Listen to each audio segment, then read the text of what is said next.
আলবাত কোর্টে যাব। যদি আপনি না দিতে পারেন, আইনি জটে আটকে যায়, আপনার ওখান থেকে চেয়ার থেকে নেমে যাওয়া। আজকে বিধানসভায় আন্দোলন হয়েছে। এই আন্দোলনের আগুন যখন প্রতিটা গ্রামে এবং প্রতিটা শহরে ছড়িয়ে পড়বে, তখন ওই চেয়ার থেকে আপনাকে মানুষই টেনে যে আপনারা খবর পাবেন, যেখানে খবর পাবেন কোনো তৃণমূলের নেতা, কাউন্সিলর, তার বাবা তৃণমূল করে, তার মন্ত্রী তৃণমূল করে, তাদের পরিবারের কোনো লোক কম যদি চাকরি পায় অভিযোগ করুন, তারপরে যা করার আমরা অভিযোগ জানিয়ে রাখুন। এসএসসিতে, প্রাইমারিতে, পুলিশে, সিবিআইএ, ইডিতে অভিযোগ যে দেখবেন আপনি পাশে, আপনার পাশে তৃণমূলের যদি না জানাতে পারেন আমাদের জানান যে তৃণমূলের বাড়ির লোক জানান। দেখুন কোন দিকে কোর্ট যাবে সেটা তো বলতে পারবো না। যদি 30,000 যায় এর জন্য দায়ী থাকবেন মুখ্যমন্ত্রী। শিক্ষামন্ত্রী পার্থ চট্টোপাধ্যায় তিনি আজকে ভার্চুয়ালি উপস্থিত ছিলেন কোর্টে এবং সেখানে তিনি বলছেন যে তিনি নির্দোষ, তাকে তিনি শিক্ষামন্ত্রী ছিলেন, তার একটা মান সম্মান আছে। পৃথিবীতে যদি চোর হয়, আজ পর্যন্ত কোনো চোর বলেছে যে আমি দোষী? কোন চোর বলেছে আমি দোষী? যে ভাইপো বলে আমি দোষী, বলে আমি নির্দোষ। তাই কে কি বলছে না বলছে এটা দিয়ে কিছু যায় আসে না, কিচ্ছু যায় আসে না। আপনারা তো অসত্য কথা বলছেন কোর্টে। প্রমাণ করুন অসত্য কথা বলছি। সিঙ্গেল বেঞ্চ থেকে সুপ্রিম কোর্ট পর্যন্ত হেরে কোনো এই ধরনের কথার তো কোনো মানে হয় না। এটাকে বলে নাচতে না জানলে উঠোন বেঁকা। একদিকে যেমন প্রাক্তন শিক্ষামন্ত্রী, অন্যদিকে একেবারে বর্তমান শিক্ষামন্ত্রী ব্রাত্য বসু তিনি বলছেন যে আজকের যে টেটের ছাত্রছাত্রীদের যে আন্দোলন দেখতে পেলাম বিধানসভার বাইরে থেকে বলুন কিংবা শিক্ষামন্ত্রীর বাড়িও যাবেন বলেছিলেন তারা, সেটা নাকি কোনো মানে ছিল না। উনি চাকরি না দিতে পারলে সেটাই হলো মানে ওনার কাছে। চাকরিগুলো বাজারে বিক্রি হলে এটা হলো ওনার কাছে মানে। এই সব নির্লজ্জ বেহায়া লোকেদের ব্যাপারে আমি কি কথা বলবো? জানে যে বাংলা যুব সমাজের কি যন্ত্রণা, কি জ্বালা। নিজে মন্ত্রী হয়ে এসি গাড়িতে ঘুরে বেড়ায়। নিজের যোগ্যতায় গাড়ি না সরকারি যোগ্যতায় গাড়ি? নিজের যোগ্যতায় গাড়ি।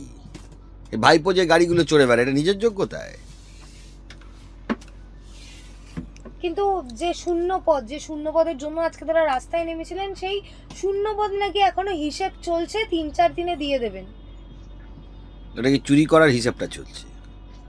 ভাগ করার হিসাব? ও তো সারা জীবনই হিসাব চলে। কখনো মুখ্যমন্ত্রী বলে 2 লাখ খালি আছে, কখনো 50,000 খালি আছে। দেখুন ডায়লগ দিতেই থাকবে। বিগত 15 বছরের হিসাবে যদি আপনি দেখেন, তাহলে আপনি দেখবেন যে বিগত 15 বছরে পশ্চিমবাংলায় কটা চাকরির পরীক্ষা হয়েছে। তার মধ্যে 95% চাকরির সিট বিক্রি হয়েছে। এর আগে কোনোদিন পশ্চিমবাংলায় এই ধরনের অভিযোগ শুনেছেন?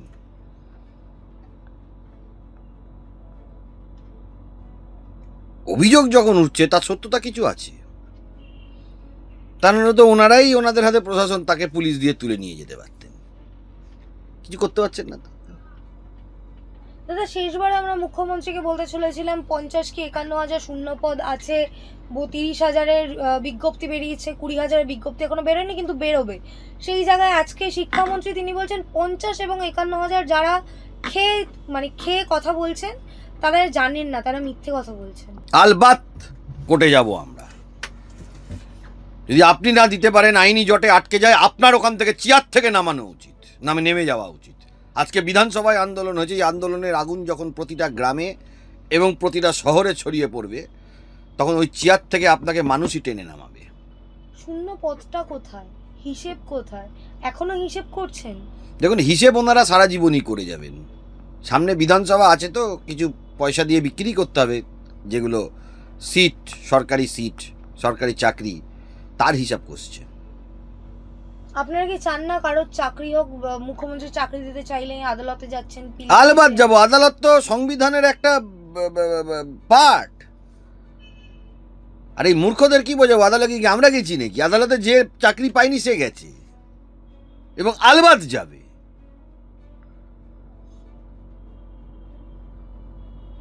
এমনই পরীক্ষা নিচ্ছেন, আদালত বাতিল করে দিচ্ছে। এর আগে তো ভারতবর্ষ তো আর কোথাও হয় না, শুধু এখানেই হয়। কেন আদালতে কি বারবার পিল দিচ্ছেন? চাকরি করতে দিন, জনগণের চাকরি চান না, ছাত্রছাত্রীদের চাকরি। তৃণমূলের রেফারেন্সে চাকরি চাই না, আবারও বলছি।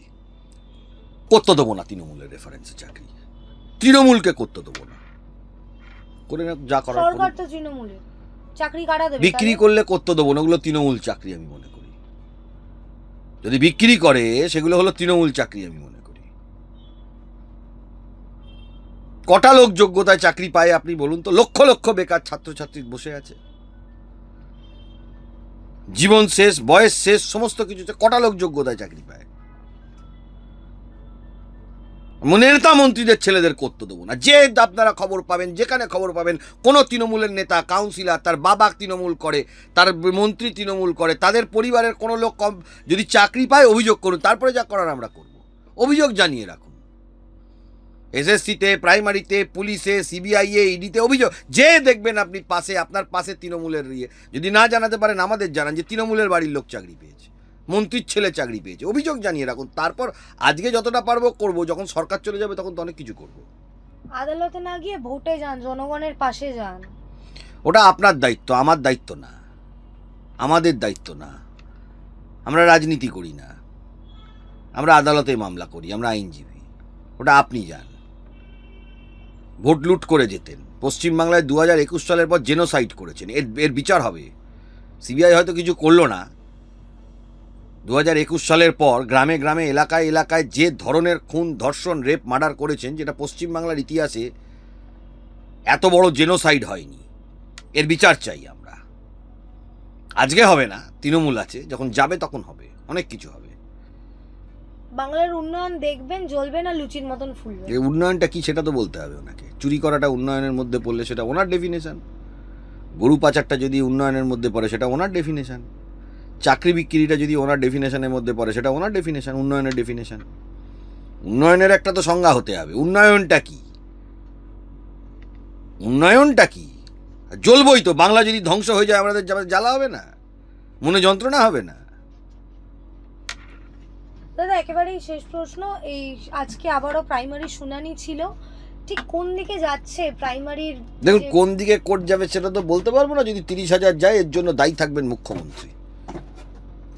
ওনাকে চেয়ার থেকে সরানোর আবেদন জানাবো সারা পশ্চিমবাংলার মানুষকে। চাকরি তো আপনারা খাচ্ছেন। সরকারের তরফ থেকে উকিল দিয়ে, সরকারের তরফ থেকে এতগুলো উকিল দাঁড় করিয়ে কি ভ্যারেন্ডা বাজাচ্ছে? চাকরি আমরা খাচ্ছি বলছে। আদালত প্রসেসটা কি উঠিয়ে দিতে চাইছে? সরকারের তরফ থেকে তো প্রচুর বড় বড় আইনজীবী দাঁড়ায়, যথেষ্ট আইনজীবীদের আমি সম্মান করি। সরকার কি করছে? বসে আছে, খল কীর্তন বাজাচ্ছে।